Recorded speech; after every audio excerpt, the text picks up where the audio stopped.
Christ! Oh my God. Hi guys, this is Bill. I'm one happy diabetic. I've been a type 1 diabetic for over 20 years. And today's video is going to be a tip and trick on how to insert your cartridge into your insulin pump. It might sound simple, but I got a couple tips for you that just might help you out a ton. Alright, well, first things first, we got to get everything set up. And I'm going to just zoom over with the camera to show you my insulin pump is already set up, my cartridge is already set up, and my tubing is already set up. And you'll notice that I've taken off the top part of the package, but I've left all the other important things in the plastic part to keep them sterile and to keep them safe. Alright, so here's all the fun stuff. As you can see here, here's my insulin pump. It's a Cosmo insulin pump, model 1800. Right here is my cartridge, which I'll show you how it's going to work, and I'm going to fill it up with the insulin right there. And here's my tubing. You'll notice I've taken the tops off all these packaging, but I've still left all the devices in here to keep them sterile and to keep them safe. So first what I'm going to do is take my insulin cartridge right here, which as you guys can see, looks almost like a syringe, because it is. Here is the plunger part of it. Now the key too is, this is a trick, when you're going to be loading your cartridge, always go up and down with your plunger so that some of the lubrication can get all the way on the sides of all the cartridges. The next thing I'm going to do is screw on the needle or the top part of my cartridge. And as you can see, it's a long tip needle. Hey everybody, pay close attention. I'm going to be showing you guys how to use this insulin cartridge right here and how to make it so there's not any bubbles in it, okay? That's a really big tip because there's nothing worse than having bubbles, A, in your syringe or B, in your insulin pump, okay? And especially your insulin pump because you're getting that continuous insulin throughout the whole day, and if there's just a period of, an air bubble, that can hurt you for up to an hour, 2 hours, or 3 hours. So I'm going to show you how to get that out. Alright, so now that we have our insulin cartridge, and I'm going to bring back the plunger about 3 milliliters, okay? That's the maximum on a Cosmo insulin pump, and I always usually do the maximum so I don't have to change it as often. Now the next thing that I'm going to do is get my insulin. Now we're just going to stick it in here, and it's just like you normally would do with a syringe if you're used to doing that or not. We're just going to squeeze up the air in here, like so, and then we're going to draw back the amount of insulin. Now you're going to want to draw it back slow. You see how I'm just kind of making it go really slow? And I know you can see in there some little bubbles moving around because I can see them right there in the camera. Okay, I'm going to tell you how to get those out in a second. Alright? So now normally what I do is, it's all filled right here. I give it a couple flicks, get those bubbles to come up to the top. And it's going to be hard to see, but I'm going to see if I can show it to you. But in here, there's a bunch of air, okay? And I'm going to squeeze it back up. Oh yeah, you can kind of see that. So now that it's all full with insulin, and I'm just going to pull back down really slowly and make sure no bubbles come in the top area here. I'm going to flick it again. Okay, some bubbles went up, and I'm going to squeeze those all the way out the top. Now that's not the really big trick on how to get all the air bubbles out of here, okay? Number one is we always want to we can even tap it on a table or something to make sure those bubbles come up even higher, okay? And now I'm just going to show you really quick basically how to install it while I'm here. So on the top of this insulin pump, you see there's a cap. I'm just going to turn it off or screw it out. And inside here is the insulin cartridge, right here.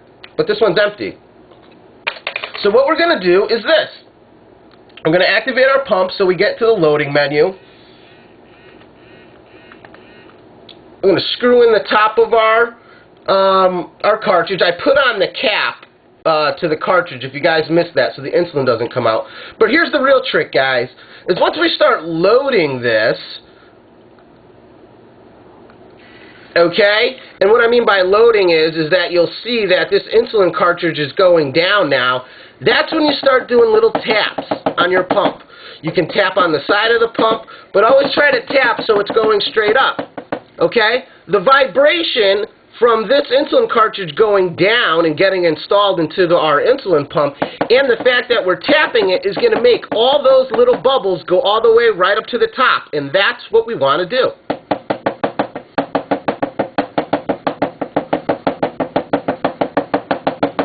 It's kind of boring, but alright.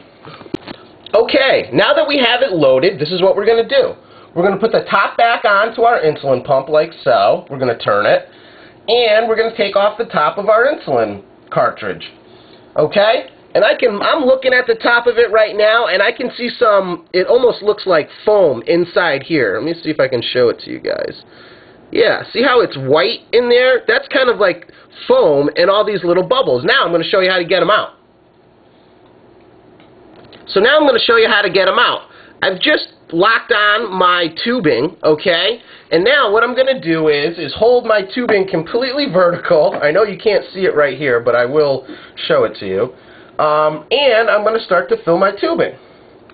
So I'm going to hit start, and I'm going to tap this as well. So I keep it tapping as my tubing's getting full. And now you can see my tubing is getting full, and you can see that I'm at 15, 16 on the cartridge. Now watch, you'll see little drops come out. Okay? And I usually stop it when I have 3 solid squirts. So what I usually do is make sure that I have 3 solid squirts coming at the end of my cannula here, or actually it's my tubing, but at the end of it here. I make sure that I have 3 solid squirts of insulin. And usually for me, with a 31-inch length tubing, it's about 23 units of insulin. So I kind of already know that, and I watch my insulin pump to make sure that I'm around 23 units, but more importantly, I make sure that I get 3 squirts out, because all those little bubbles and things, you'll see the insulin come out, but it won't be on a consistent basis. We want to make sure that we're getting a consistent flow of insulin. So guys, that was it. The real trick is really to tap that insulin pump either on the side of you know, a table or something to make sure those bubbles go all the way up.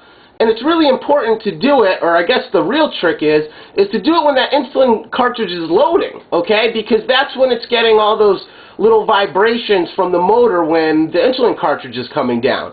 And remember that second tip too, is once you start filling up your tubing, give it some taps as well. All those bubbles are going to come up to the top, and they're going to get released you know, when your tube gets full with the insulin. And always make sure you get 3 good squirts of insulin, because then you know it's going to be consistent and that you're going to get the right type of insulin flow. Take care guys, good luck, and subscribe. Now guys, pay close attention. I'm going to show you. Hey everybody, play cool. Yeah, I can't talk to that. Okay, so what we're going to do is draw back on our insulin cartridge, and this thing can come out, it's no big deal. Actually it is. Maybe I shouldn't show you guys that like it comes out yet. The real tip that I'm going to show you is actually how to, what is this thing like falling over? Hello. Do it like this, hey!